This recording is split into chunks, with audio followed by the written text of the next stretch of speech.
Hail them. Hailing frequencies open, sir. Hailing frequencies open. I don't know why I keep giving alien street food a chance. It's always such a gamble. Captain, we're being hailed. On screen. Hello, and welcome to another Hailing Frequencies Open podcast, where we continue to trek through the past and future of Star Trek. As always, I'm your host, Mike Jones, and joining me in the virtual studio from all over the U.S. are my co-hosts. Say hello, everybody. Ben, Damien, and Lenita. Oh, I'm Mike Jones. Hi. I was not expecting first billing. And hopefully you're just in the first square on the screen. Yeah, that's it. I thought you did it in alphabetical order. Oh, yes, that was it. That's what I did. There we go. It's Ben's birthday today, so it is that's why he got to go first. My very first 39th birthday, and I will be having another 10 of them.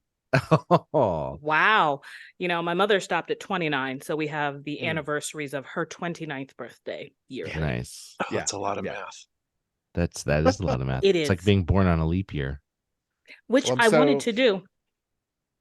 You what? Oh. You wanted to be born on a leap year? When I learned what leap years were, the idea that like your birthday was a mystery to folks, like the 29th only came around every 4 years. The day that disappears. I was like, damn, I wish I could have had that. And then like on the odd years that you didn't have a birthday, you got to choose whether you wanted the 28th or the 1st. Or March 1st, yeah. Right. I feel like a March birthday this year. That sounds like fun. Exactly. There's an election this year. I guess my birthday's happening.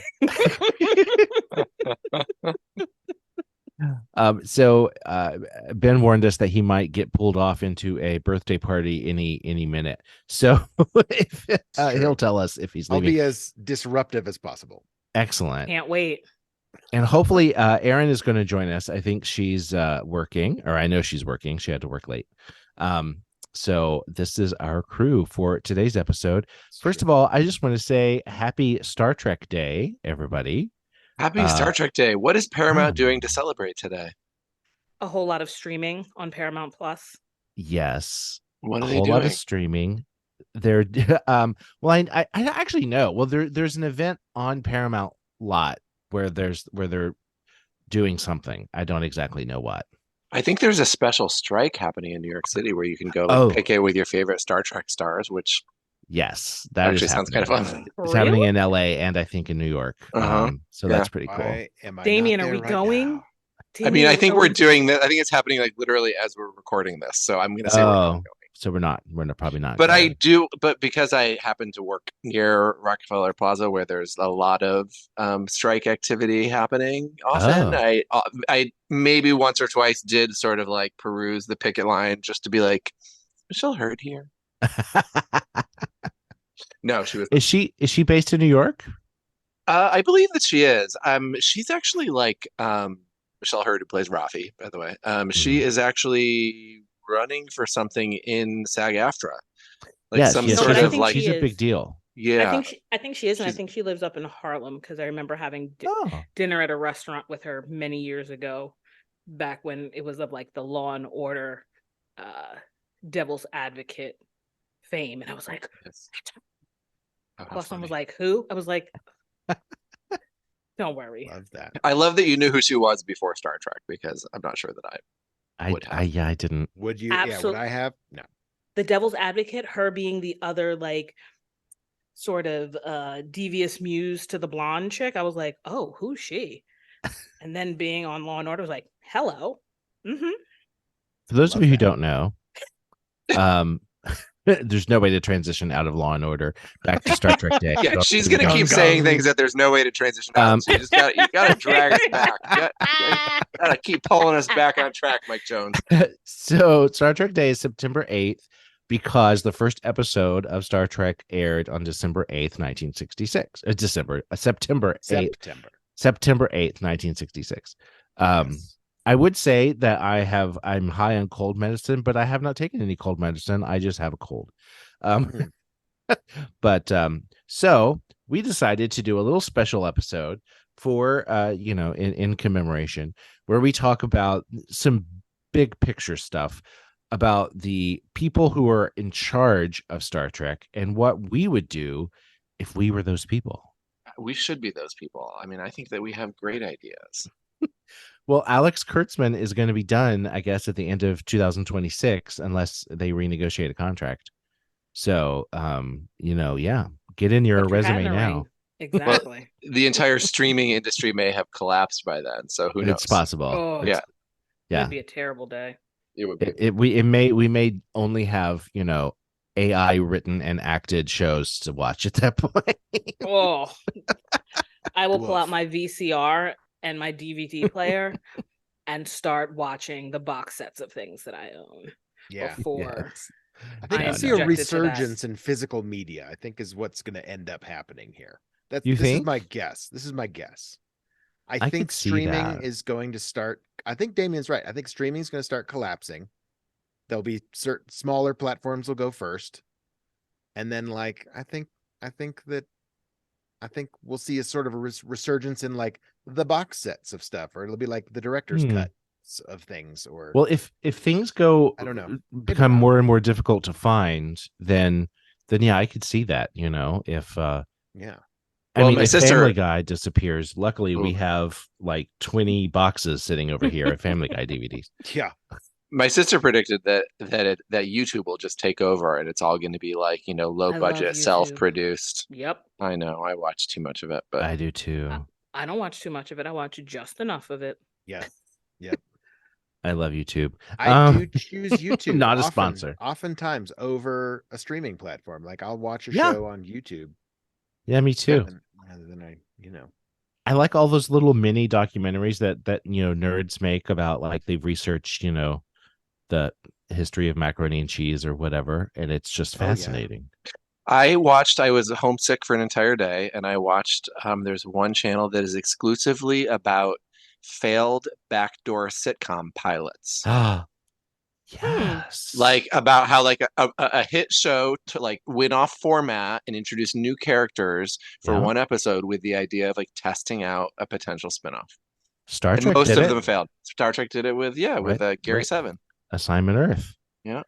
Which would have been a very American version probably of Doctor Who. I mean, that's really what that show would have been. Yeah. But anyway. Which, by the way, callback, I watched the first episode, Rose, and I'm in. Already. Oh, good. Already. I'm in one episode in. Plastic People, I'm in. I love the terrible CGI because of the time frame of it, but I'm right. I'm in. The you are in season? for a journey. Yes, that's the Eccleston I don't know. season. Whoever you talking about, I don't Doctor know. Number 9. Dr. Nine, before they replace him with David Tennant. Sure. David Tennant's That's where they doctor. start. Wait, is David Tennant Tennant the is one my who's doctor. in X-Men? No, in is he in Harry Potter as Yes. He's Barty Crouch, yeah. He's Barty Crouch. Yeah, who ended up being a snake. Okay, yep. Yeah. I know exactly who he is. Yep. He's also in that's my Good doctor. Omens, which is good. Yeah, mine too. Yeah. Yeah. I Okay, mean, I wait, I like think he's Matt coming back Smith. for a special. He is. They're doing I think he's been back a few times already. Welcome there've to the been a Doctor few, Who yeah. podcast. It I mean, we wasn't should my just fault. take a I full didn't- episode and I go off topic for the whole. Yeah. So I if just I was wanted in to. Star I just wanted to let everybody know that I took the waiting for Damien Effler to take people's advice and watch Enterprise. I have done what I was supposed to do Good job. and watch an episode of Doctor Who, and now I'm in. I did rewatch the pilot, Broken Bow. I watched it. You did. Oh, you did? Ooh. You still It's hate good. it? No, I mean I like it. It just is. Not Did you just- stay is. awake? I did. I It was like I've- I watched it like during the daytime. I've always had a hard time with Enterprise. I've watched it and I Yeah. enjoyed it. I don't know that I loved it. It was just hard for me to get into. And maybe it was just where I was in my life. I'm not going to judge other people's choices, but it wasn't my Trek, it wasn't my show that I identified with. I don't know. Yeah. Well, there's it's something not about- bad. I think about what I am always attracted to in Star Trek is is when the crew is kind of like has like a ragtag quality where Mhm. they're kind of like I don't know if it's a diversity issue or whether it is sort of like everyone seems like they're from vastly different backgrounds, or from that, it's just a lot of these characters just seem a little straight down the middle to me in getting to know them. You need variety. Right. I need a little more edge. I need a little bit more, it feels a little vanilla. Razzle dazzle. So that's what we'd see in the Damien verse reboot. Is a little oh, yeah, no, I have a few of these already. Yeah. Bedraggled crews, brought together against all odds. Oh my gosh. From the outskirts of society, the fringes, if you will. Yeah, we're gonna do the episode where Damien defends the first 2 seasons of Picard too. Everyone, including our audience, will hate me for that. Picard season 1, I'm a fan. Have we not talked about this? I feel like we have. Season 2, I skipped. But no, we got to say that this is definitely episode part 1, part 2. Like, this is definitely like you get your own hour talking about Picard. Sure. Okay. Well, with the drought of content on the horizon, like, we've got time for it. Yeah. Rewatch a boot. Yep. Well, what can we expect from the Jones verse? What would that Star Trek look like? Yeah, sure. Should we? Well, okay. So I'll go first. Always. So Effler verse is good too, though. I said Damien verse, but now I'm going back to Effler verse. Effler verse. I've never heard that term before, so I'm ready I'll embrace that. Okay, if I was handed the keys to the kingdom today, here's what I think. I think that we need to, for the future of the franchise, focus on the younger generation, because that's when we all became fans, when we were kids. So I don't think that kids are watching Discovery or Picard or even Strange New Worlds. So I would say that the priority would be to, first things first, uncancel Prodigy and order 3 more seasons. And a second kids show that does not rely on the legacy characters. Like, if you don't know, you can watch Prodigy without knowing Janeway and Chakotay and and the Doctors, I guess, coming in this season that they've done, but who knows where it's going to end up airing. But you don't get the full experience, really, if you like. It is almost a sequel to Voyager, and I think a kids show that's maybe aimed at a slightly younger audience, that could be a adventure, like not tied down to anything, you don't really need to know anything show, would be a good way to get people involved early on. A Lower Decks needs to keep running forever. It can be like The Simpsons. It can just keep going. Absolutely. It's my in favorite perpetuity. I think we've right. I don't know if I've told you this, Mike, but I'm in love with it. Lower Decks. It's my favorite too. So good. It's Tim's favorite Trek show ever. Of course. So I did fall asleep watching it last night, but on purpose, because I knew I was going to fall asleep and I wanted those people in my head. That's nice. We watched The Shining right before we went to bed, so I had horrible nightmares. That's horrifying. Did you? Why would you do that? No. Well, is that like a brain experiment on yourself? I had never seen it, and we're going to see the opera version of The Shining that it's happening in yes, Atlanta. And so it was on the list of things we needed to watch, and I didn't expect to fall asleep right after it, but I did. Anyway, Weird Dreams. So great movie. In my world, there's 3 animated shows happening. Okay. 2 for kids, 1 for adults. I think 1 TOS era show, which is Strange New Worlds, it fits into my world. I think 1 TNG era show, which is Legacy, which we've all kind of said should happen. The obvious sequel to Picard season 3. And then it should just be some standalone films that they can just do fun things with. Films that don't have to be tied into anything, I was resistant. Well, I don't want to say my honorable mentions. So that's my my Jones verse. It's not that different really from what's happening, except that things should be better. Okay. I like the Jones verse. Yeah, what's the Whitmore verse? Not to interject myself here, but I feel my shuttle is en route. So I'll have to head down planet side shortly. Nice. So I want more movies. I've decided because I want and not written by AI. First of all, let's just get that clear. Like Kelvin people. Timeline movies. I want a reboot. I want a new focus. I want a new timeline. I want something. I want the Enterprise G. I want to know what happens beyond what we've seen. Sure. And I want to see. So that was my first pitch. My second pitch is an animated show that just focuses on engineering, sort of like same vein as Lower Decks. Maybe it's an animated show. I think it is an animated show in my head movies, but like, because I'm obsessed with engineering and I just want to know more about like what makes these ships work. And like, I don't know. I think that would be fun to see. That sounds a little like Mr. Wizard, like come down to engineering and learn something. Come on down. We'll talk about dilithium crystals. It'll be great. Absolutely. Figuring out why the flux capacitor runs this way. Exactly. Why flux capacitor. How does jumping through the universe actually work on the I want to call them tardigrades. Oh, they are tardigrades. They are. I use that instead of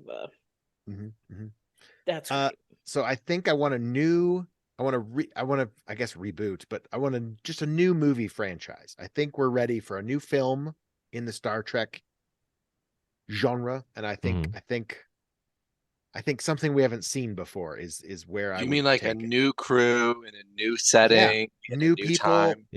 Not nostalgia, not reinventing, recasting original iconic roles. Let's start over. Yeah, I'm tired of recasting. That's one thing I said, that Strange New Worlds should continue as on track as it is, but it's slowly turning into like a TOS reboot as we get more and more. Like now we have Scotty. Spoilers. Now we have Scotty. Like we keep getting more and more TOS characters, and pretty soon it's just going to be like, oh, well, this is just a reboot of TOS. Well, and at what point will the show continue on into Pike in the chair? And I think we get 7 years. I literally the other day I started the rewatch of the Menagerie Part 1 and Part 2 because I got to do that. I just was like, I want to see this again. And watching it, I was like, yeah, Spock 7 years, 4 months and 26 days. Like that is the length of time that we have Strange New Worlds. Like, long and short of it. And I'm like, you give me 7 seasons, I'll be happy. And then we can. But theoretically, 7 seasons could tell the story that in that world happens in 2-3 years. Do you know what I mean? Okay. A year does not necessarily correct. Sure. Need to correspond to a season of television. I'm cool with that, but I do want those 7 years. I agree. I am going to have to beam down, everybody. So I will see you later. Thanks for having me on, guys. Happy birthday, Ben. Happy birthday, Ben. Okay. Bye, everybody. Thanks for listening. Bye. We're still here. The rest of us are still here. Yes. We're still here. We didn't all beam out. There was no transporter malfunction. We made it down to the planet safely. And this will be the truly weirdest episode if Aaron magically appears in the middle. It's going to be great. It's going to be great. We're flexible. Yeah. It's so interesting, like how you the way you thought about it. For me, I was like, I want origin stories. So I like that Strange New Worlds is giving us the beginning of these characters that we know. Okay. I like the fact that we have delved into Uhura being like, I don't know if I want to do this. This may not be my gig. Right. And watching her transition into, oh, this is what I'm sort of meant to do. But not just origin stories for crew members. I want origin stories for like the villains and aliens. Like I want an origin story for the Borg. And maybe they're a short 3-part series. I want an origin story for Klingons, for Vulcans. Like I know that we know about them, but like really dig into their beliefs, where they come from, how they interacted, how the Romulans split off, like right. those, like because the Vulcans were a spacefaring people that then regressed. Rome fell. There were dark ages. There's a history there. Yeah. I want the history of the people that we have encountered more than once, right? Like, like recurring alien life forms that we have grown to know and love. I use that. Like, why are the Ferengi the way they are? Like, what in their society created this? Yeah. Yes, I want origin stories. Like, and maybe it's a la American Horror Stories. Yeah, an anthology series. Mm-hmm. I want to know what Blue people, Andalosians, Andorians. I love them so much. They're the weirdest looking. Like in the original. Why do you love them? Why do you love them?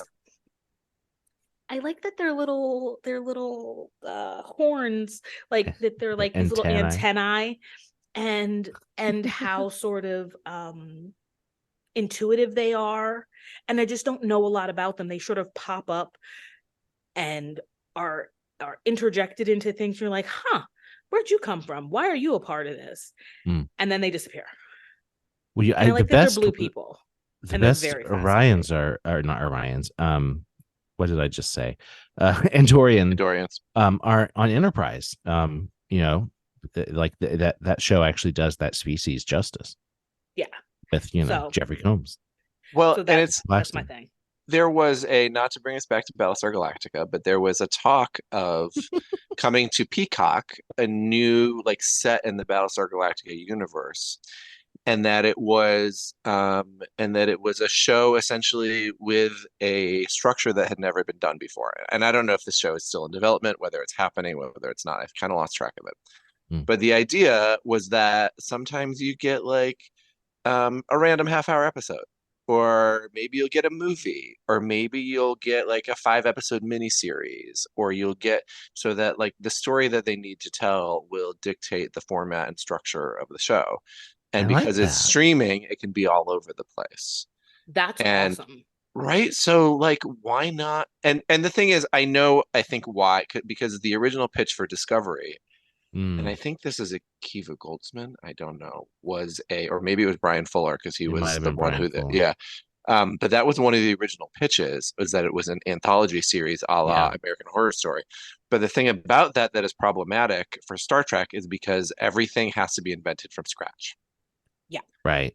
So it's you can never, the Bridge of the Titan was a redress of the Stargazer from the year before. Yeah.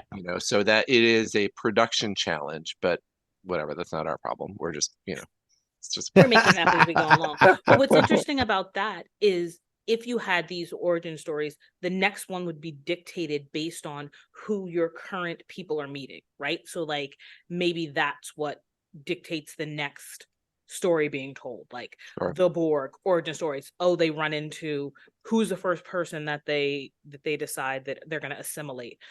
Okay, are they interesting folks? Let's tell their story. Then they end up meeting Romulans. Ooh, let's tell the Romulans, Vulcans, so forth and so on. I think there are a lot of interest. I don't care about the founders. You can goo people. I'm good. God. I just don't like. Would you watch a show about Captain Picard taking command of the Stargazer? Oh, a young Picard. Yes, but that's Jack Crusher would be on that show. Yeah. Okay. A young Beverly. I would definitely watch that. I am there's something about the next gen cast being sort of recast or reinterpreted. Though we did get a young Guinan, and I was not mad. When that actually happened, I was all for that, Yep. Right. And that would be pretty cool to and what's the Tilly supposed to go to school, to cadet school back on planet? Wasn't that her next job that was going to be Tilly was going to go teach at they call it Starfleet Academy. Starfleet Academy. Oh yeah, Starfleet Academy. I think you literally you were going to make me people struggle. were going on a quiz show on Saturday. Starfleet Academy. Oh my God. I couldn't listen. My brain, it stopped working. I'm sorry. It'll be better. I was trying way too hard. I was like, she's talking about something obscure. No, I wasn't. Like that. Get it together, team. Starfleet Academy would be awesome, right? Like, and with no one that we know, or maybe with people that we know, like seeing Picard going through that, like. Well, we're getting Starfleet Academy theoretically when the strikes are over. Yeah, theoretically.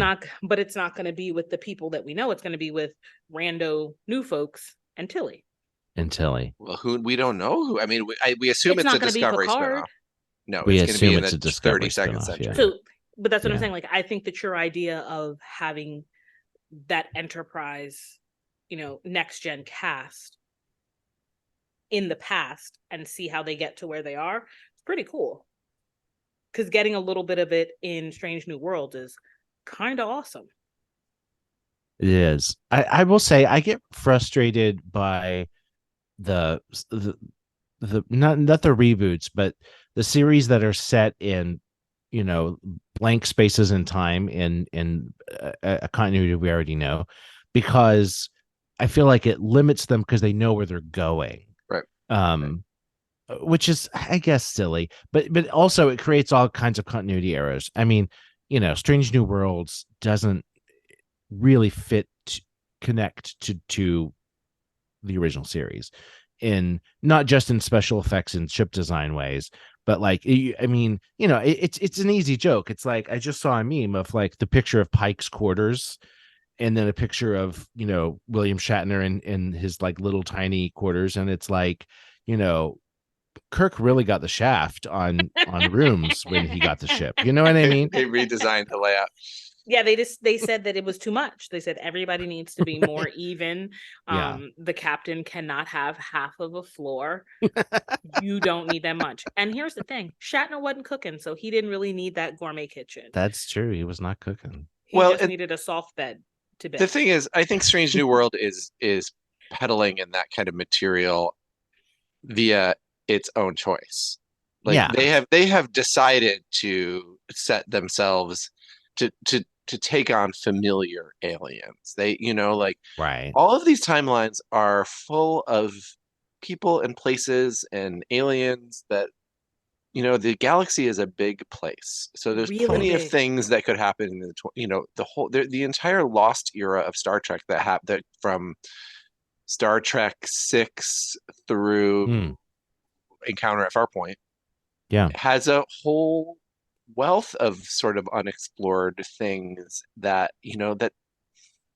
that we don't have to center things around events that we already know, right? Well, they talked about that about when they were, I think the show that became Voyager, they were discussing a Captain Sulu show that didn't happen. With George Takei? With George Takei, yeah. God, but I guess he was younger. He was younger then. I mean, this was like 94 or whatever. You know what I mean? Yeah. He's so old. Yeah, he is. Oh my God. We're also. I mean, we got Star Trek Picard. He's 80, so I guess that's true. Listen, I feel like we haven't gotten the Effler-verse. We haven't. Oh no, I guess we have not. No. I am a big proponent of Star Trek Legacy. I did sign the petition as though it was like a real bona fide cause. And World Hunger, bring back the show I like. Change.org has many layers. They're like, this is not what we're here for. I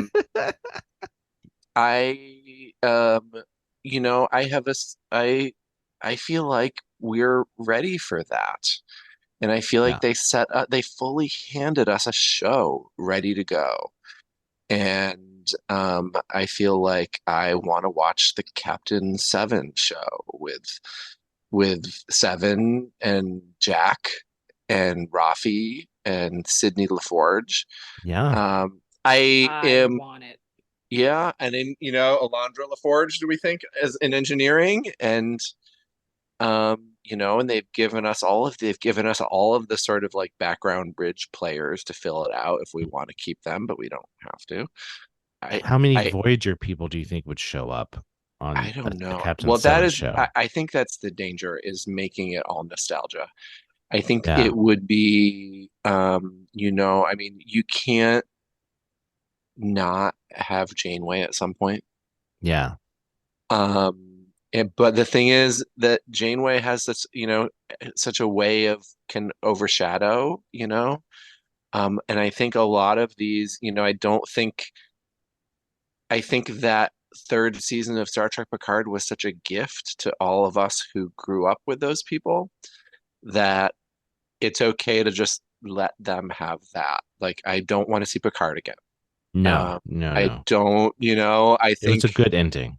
Yeah, I think it was perfect. It was perfect. And I don't want to lose that. I don't want to taint that with, so I feel like as much as possible, Legacy should be the characters that they have given us. I think that there's a case to be made that Beverly should appear because she's Jack's mother. Sure. That's I easy. think, to me, still the strongest case, the character that has the best history of transcending every version of Star Trek is always going to be Worf to me. Oh, okay. And absolutely get close to the mic. Yeah. Yes, because we got this sort of like awkward Enterprise D Worf. We got the Mr. Jadzia Dax Worf. We've got the Sensei Worf now. I mean, he just he continues to grow and give us something new every time he comes back. And I think we saw in Deep Space Nine that he did not, he didn't make it the Worf show. He didn't make it the Next Generation.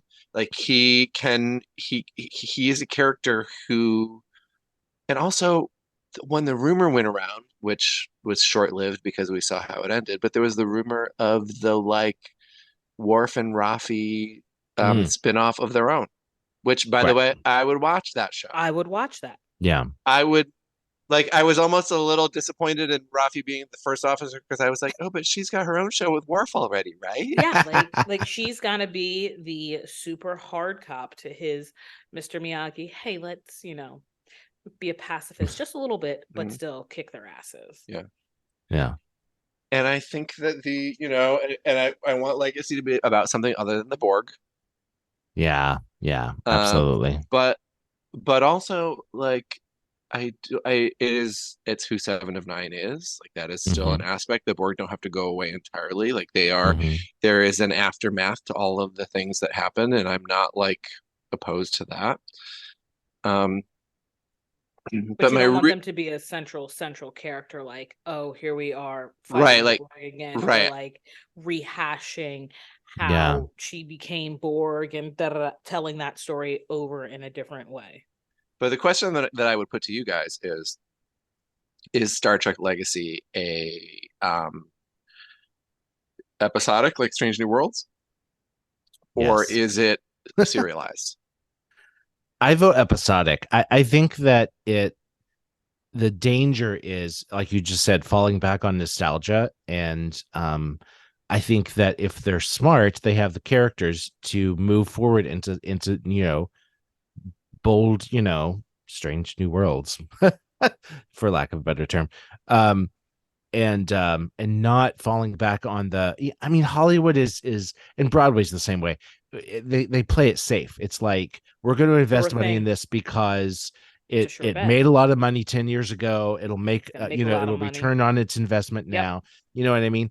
And I think that that's the danger in having a 7 of 9 show, is that they'll steer it towards a safe nostalgia place for ratings, instead of taking a chance and just seeing what she can do. They're not going to trust the audience. That's the problem. It's what they need to realize is that we're fans. We're not going anywhere. You give us something new. We understand that characters grow. Hello, look at Worf. Nobody expected him to come back and be a chamomile drinking, gray haired, I don't really need a batleth, Klingon. It's but we went with it. We were like, oh, we understand that. So why not just go into something new and let us and tell the story correctly? It has to be episodic because it'll give you time to tell the story. It'll give you time to lay the groundwork, and we'll go with you. Yeah. I feel like I trust that writing team to do that, though. I feel like they have. I think they maneuvered the Nostral Terra Mentalis. Yeah, I mean, I think that they maneuvered all of the nostalgia versus sort of telling a new story, updating characters. They were not, for as much as everyone has said that people have said that it relied on nostalgia and fan service. I think that they threaded that needle beautifully, and I think that they have created all these characters that, yes, they're still giving us that connection to something that we know because it's still Star Trek. Yeah. And that you don't have to like dump out everything that you already know about this universe, but that the connections to things that can grow more tenuous as it takes on a life of its own. I think that is sort of the ideal transition for that. Do you think that they will bring back, or that they will create a Star Trek series where we do what the original tenet was? To search the galaxy for new life, to meet and greet those folks out in the nether regions of space, because we've been to the Alpha Quadrant, we've been to the Delta Quadrant. Where did the wormhole take us? To the Gamma Quadrant. Like, there seem like there are other quadrants that we need to explore.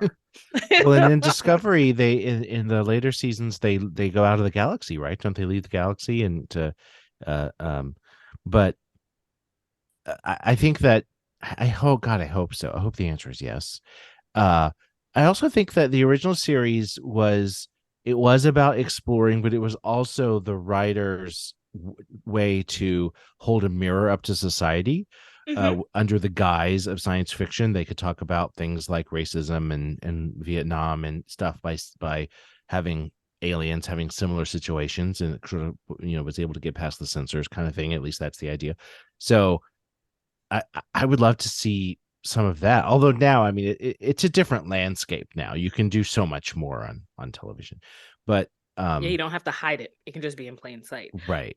But I would love an exploration. Like, I truly would love this vessel is a science vessel, and we are trying to, catalog the botanists, flora and fauna of this galaxy. And when we're in that quadrant, guess who we meet? All of these different people. Like, learning about Book and his people and the way that they communicated with their planet. Like, that was fascinating to me. Yeah. I want more of that. Well, there's been a few episodes of Strange New Worlds that to me were like the now I can't remember the name of the episode, but where we learn at the end that they've achieved peace and tranquility by enslaving a child in a perpetual state of torture. Yeah, right. Where you're like, that was a wild episode. Correct. A wild episode, like a alien culture that has different morality that we've never encountered before, and how dare we judge their morals against our code? You're the Dalai Lama, and you are the reason that our society is genteel and peaceful. Yeah, sucks for you, kid. So the show that I was going to pitch. I'm going to take us back to Star Trek The Next Generation Season 2 to a little remembered episode called The Schizoid Man. Okay. Who,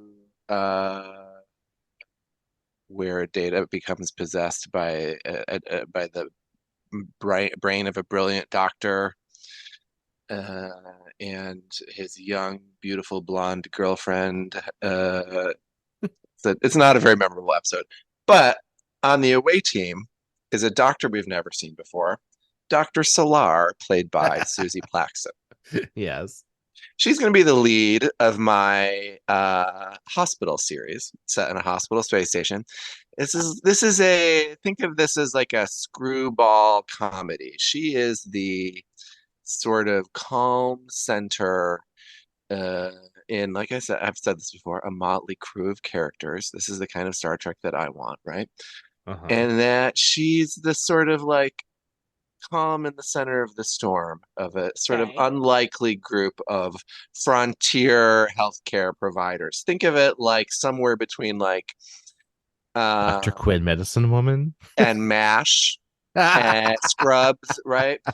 And I'm thinking of like let's have like a hospital with like the worst bedside manner in the quadrant, right? Like think the cat from the cat doctor. Dr. T'Ana, yes. Right. Or give us like a Klingon nurse. Give us like a Tellarite social worker. Oh my god, that is so good. Give us like make the entire thing protected by like a full-on bull dyke Kawat Malat nun who absolute candor, like they don't let her near the patients because she's always like, you're gonna die. I love this. Right? I love this so much. Right? And I also feel like, because I want it like giving us like, because we have all of these like alien species who are like, Klingons are warlike, but like we learned this on the Lower Decks episode. The Orions had scientists because they built ships. Obviously, they have scientists. Obviously, we had a Ferengi scientist in the TNG episode where Beverly steals the shuttle, right? Yeah. So and if we get these aliens who are maybe like sort of counterintuitive to what you would expect for that, right? Like. Give us like a Betazoid security officer who's like full on Odo, who's like who left to his own devices goes full on Gestapo because he knows what everyone's planning. And all in the middle is our patient trying to be patient Vulcan.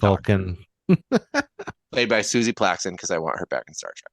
Right. And that is a tenuous connection to known canon with one character. Yeah. But like have it be like, give us some sort of like frontier place like Deep Space Nine, but make it like really actually kind of rough and tumble. And maybe there's some Starfleet, but there doesn't have to be.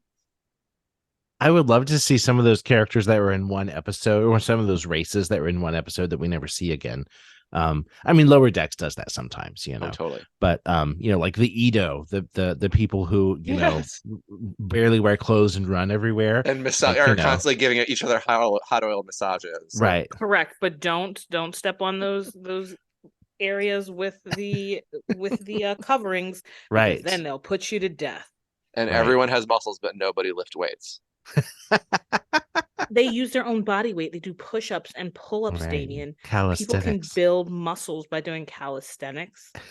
I also, and this I'll be very quick, but I did hear one pitch that I don't remember the person who I heard credit, but it was definitely on the Tawny Newsome, Paul F. Tompkins podcast. And he was like a sci-fi writer who I don't think ever wrote for Star Trek, but he pitched a series about the Enterprise B, the ship that lives fully in the shadow of having killed Kirk.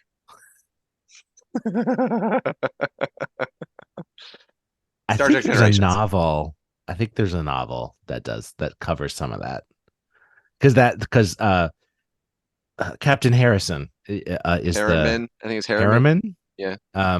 Cameron from Ferris Bueller's Day Off. Show. Right. Connor from that it kind of like ruined his life. Yeah. Right. Yeah.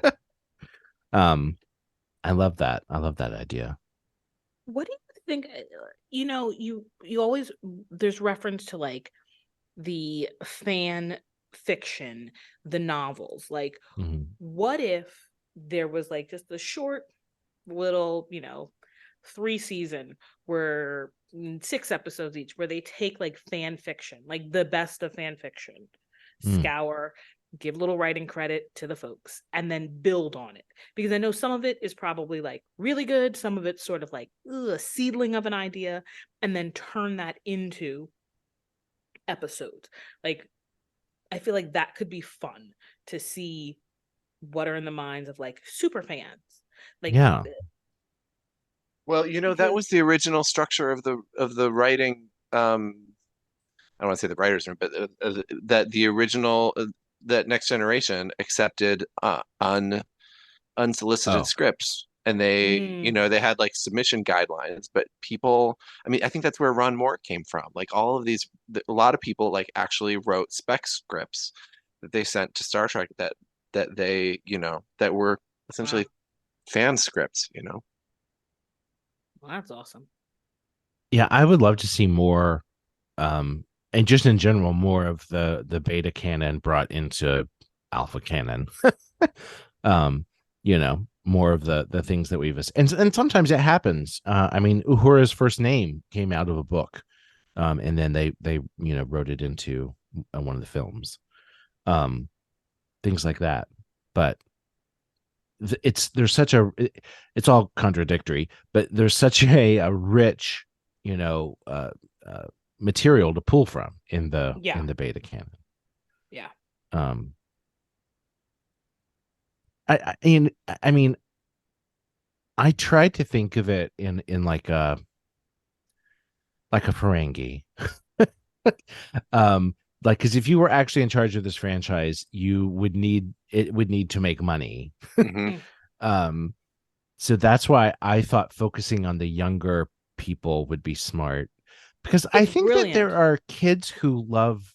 I know they're very different, but Star Wars has successfully done something that Star Trek hasn't, where they have multiple animated shows. They have it's just really popular with kids. It just is, you know what I mean? Because it's fighting based. Honestly, it's like to be real, it's fighting based. It's like, oh, what can you talk about making money, right? You make a series, and then there's all the stuff you can buy. You can buy the ship, you can buy the pew pew pew, you can buy the sword. Like all of that has extra stuff attached that can create additional resources, and it's fighting based. We are fighting a war. Star Trek, we're not really, like, the movies were like, yes, we're fighting wars, but like the series was like, we're talking to folks, we're learning things, we're exploring, we're negotiating a peace treaty, we're trying not to skirt the Prime Directive, we're trying to help these two factions of people settle land matters. Right. I think that the animated series is the way to go. Like, animation is the way to go to get to kids, and it also has to be sort of based outside of actual human-like people. Like, that's why Prodigy works, because it's like they're all aliens. Like, there's a gooey little goo, and it's like, that would be fun. Like, I mean, it's sort of like Slimer from Ghostbusters. You know what I mean? Like, and what they're fighting, they're running from. It's like high action. Yeah, that's true. I mean, I would really like to know who, and I don't know anyone of this demographic, but who are the kids of the right age, and are they watching Prodigy, and what is their experience of it? I would love to know. Like who, and I assume that target age is like 10 to 12. Is that what that is? I don't know. Because it's like a little grown up, but it's like, 8 to 12? I don't even know. Listen, SpongeBob is for 6 to 11. I learned that, and I was horrified. The dictator is currently, has found SpongeBob, and I was like, how is this for you? You are 6. But wow, that is what I was like, really? Because sometimes the things that he says, and Mr. Crab and all of them, like, oh, sure, it's for adults. Well, it's funny. It's kids. I look back. I mean, it was a different time in the early 80s, but there were shows that I did not get the double entendre. I mean, I was watching Three's Company and the Golden Girls, and I never knew they were talking about sex. I never knew that Jack Tripper was pretending to be gay. Like, none of that. It all just went over my head. Totally. So that's why I watched Golden Girls as a kid, and Rose was my favorite. And as an adult, I'm like, oh my God, Blanche is my favorite. That says a lot. Yeah. Says a lot. Different podcast. You know what's interesting, Amy, what you said about having the motley crew of medical folks. I literally started thinking of Grey's Anatomy. Of course I did.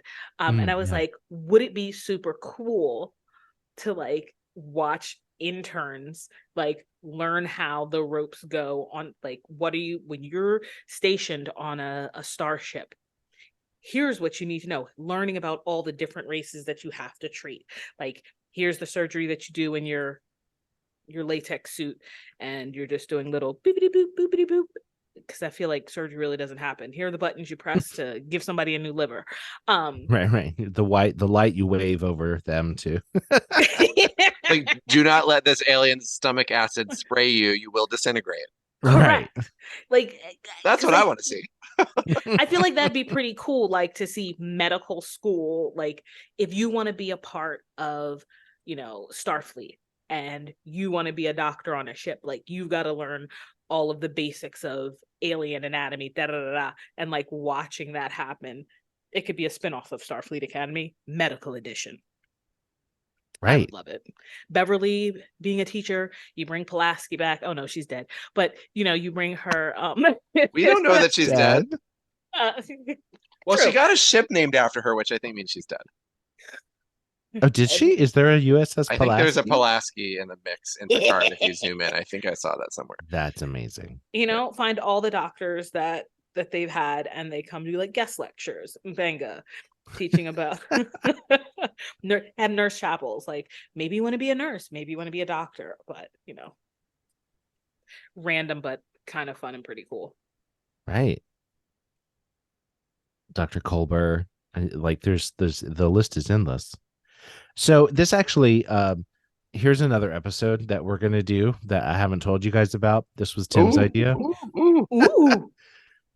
It's like, first of all, I don't completely understand this, but there's this concept of like the bracket, like basketball brackets. Absolutely. And things, right? March Madness. So, where are we starting? So US Open. He wants to do a bracket where we determine the best Star Trek doctor.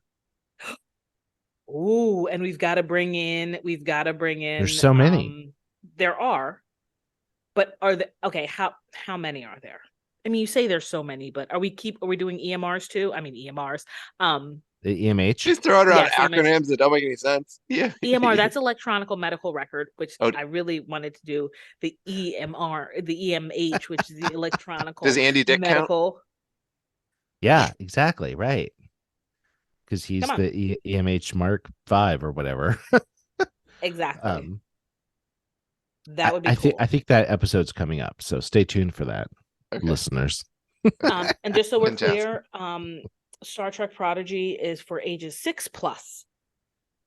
Oh, okay. Kids primarily 7 to 11, with some programming intended for 12 to 17. 7 to 11. Yeah, it's Y7, so youth 7 and up. Yeah. Okay, we definitely have a friend in the Pacific Northwest with 2 daughters in that age range. Plug your kids into it and tell us what they like, what they think. Yeah. And she's gonna be like, no, my kids aren't into that. I know. Right. Like, my kids don't like if you're listening, we're talking to you. You know who you are. You're the only kids we know. Yeah, we have a couple years before Ryan will be in the right age group. Ben's son. And the dictator. The dictator. No. If we're still doing this podcast when we get Dictator's first Star Trek, we're gonna do an episode about that. I can't wait. Like I'm trying to figure what the entry point is. Like what do we watch? Because it's a great question. Because he wants to watch things that are in short form. Like if you look at kids, like real kid shows, they're like 8 minutes long. Yeah. It's not, they really aren't like 30 minutes. Like Peppa Pig may be a 30-minute show, but it's 3 episodes within that 30 minutes. They're under 10 minutes. Yeah. From start cartoons to finish. have always been that way. Looney Tunes were like that, I don't remember. I remember being like, well, maybe because Saturday morning you'd wake up and like 8 o'clock you had a bowl of cereal and you were in front of the TV from 8 to noon, and then the news came on and you were like, well, there's my 4 hours. OTV watching.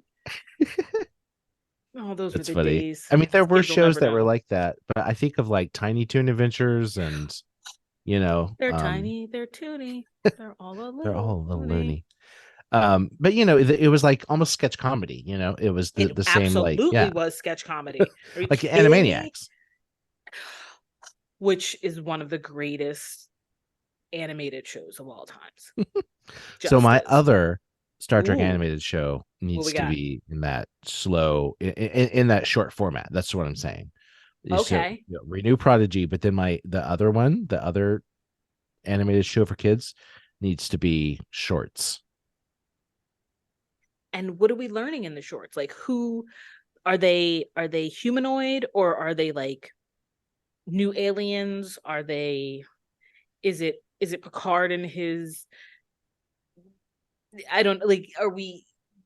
I think they're new characters, but they're I think that it's ship based. Okay. And it could be, obviously I haven't thought it out well enough. But I mean, I don't, because what I started to describe is just very TOS. It's like, a ship full of a variety, a diverse crew, and they're, going out into the universe. But it could be more specific. It could be a medical ship. It could be, but that would be cool. Think about that. Like a medical ship that's called in when like some huge disaster happens and they have to come in and so in the military there are things called caches where they literally go to a site, they set up a huge hospital tent a la MASH, and they are there to triage and treat and ship off to wherever. That would be cool if there's like this medical ship where they just drop in with a on-site hospital to help the Bajorans who are being slaughtered by Cardassians and packing them back up. This is your pitch for short form animated for children? Did we transition out of this that I missed it? What? You are the one parent on this current panel. It's very strict about what your child watches, and then you're like, slaughter. Disaster. Cardassian slaughtering Bajorans. Okay. I took it out of the kids realm, but I just like it just made my brain like, oh, that would be so cool. I mean, the ship could land. It could be like a hospital ship that lands. We learned during COVID that the Navy has one of those, like a giant hospital ship. How about a bunch of somewhere? Yes. A bunch of like kid forensic anthropologists who like show up after a genocide and and investigate all the dead bodies. Yeah. Oh God. I mean, anthropology, like they go and anthropologists. I think that's great. I think that's fascinating. Oh, and as they as they uncover things and they learn things, we see this like it's like two plots happening at once. One is the actual people in their time, like the ancient Egyptians or whatever, and then the other plot is cut in interspersed with it is these Starfleet kids discovering them and like learning their story. I'm down. Yeah. Medical ship in. Well, the universe provides endless possibilities. We do not need a TOS reboot. Thank you. Right. That's what I'm saying. No, we don't. That's what I'm saying. We don't need another Kirk. But what doing a fine job. I do. Yes. No. But I do appreciate what I do appreciate, generally speaking, about what they're doing with the universe is that they're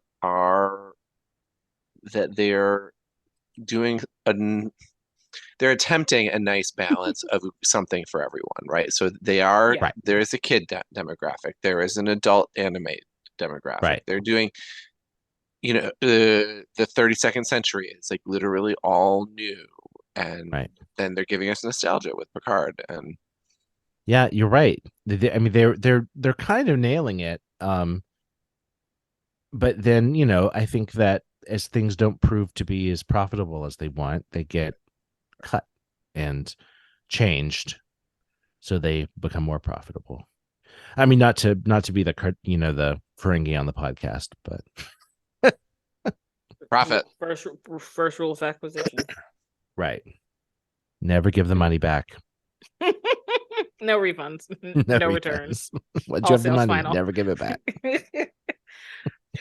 And here's the thing, that is something that I just want to know. Why are the Ferengi the only ones dealing in Latinum? No one else no one is spending money anywhere. There's no beads, there's no bartering. It's just, what do you need? You need a suit. Garrick's gonna make it. Like, the Ferengis are the only ones who are like, I will give you 16 bars of Latinum for 17 barrels of, blood wine. Like, why? It's true. Like, what? Like, how does the Latinum have value if it's only the Ferengi dealing in it? That's you need to book an economist for this show. Yes. Anyone have an economist friend? No. It's not me. If you're listening, write us. Tell us you want to join, and we'll have you on to discuss the economics of the future. That would actually be a great episode. It would. Okay, we'll work. But we'd have to have someone smarter than us. This is true. This is very true. Now, how many people that are smarter than us are listening to us talk for an hour and a half? So many people are. Many. What's wrong with you? So people love us. I love it. Okay. Well, I don't think that. I don't think Erin is going to show. I think that she's dealing with her crises. Yeah, putting out fires. Not literally. She's not a firefighter. Putting out HR fires. I think she's firing people. Sorry, let's say that. Our HR fires. Exactly. Sorry. HR firings. No. Anyway. This was fun. I learned so many things. We fixed it. We have fixed the future of Star Trek. Thanks for the keys to the universe. Yeah, we just need to send this podcast to Paramount and say, like, do this. Yep. Here are all the ideas. All you need to do is just give me 5%, and I'm good. I stand by my hospital show. The hospital Susan Blackson needs to be at the center of it.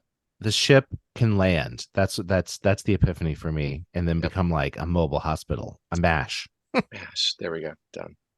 Right. Sorry, now I have the MASH theme song running through my head, and it was distracting me. So I think that's a sign that it's time to wrap it up. Yipper doodles. Thank you all for listening. If you like what you've heard, make sure you give us a review wherever you get your podcast. 5 stars. You can find us on Facebook, Twitter, Instagram, and at hailingfrequenciesopen.com. Any final words? More Star Trek all the time. Keep it coming. Another golden age of Star Trek. Sorry, I interrupted your closing. Oh God! All right, I'm gonna be quiet. Do it again, Mike. Sorry. Hailing Frequencies closed.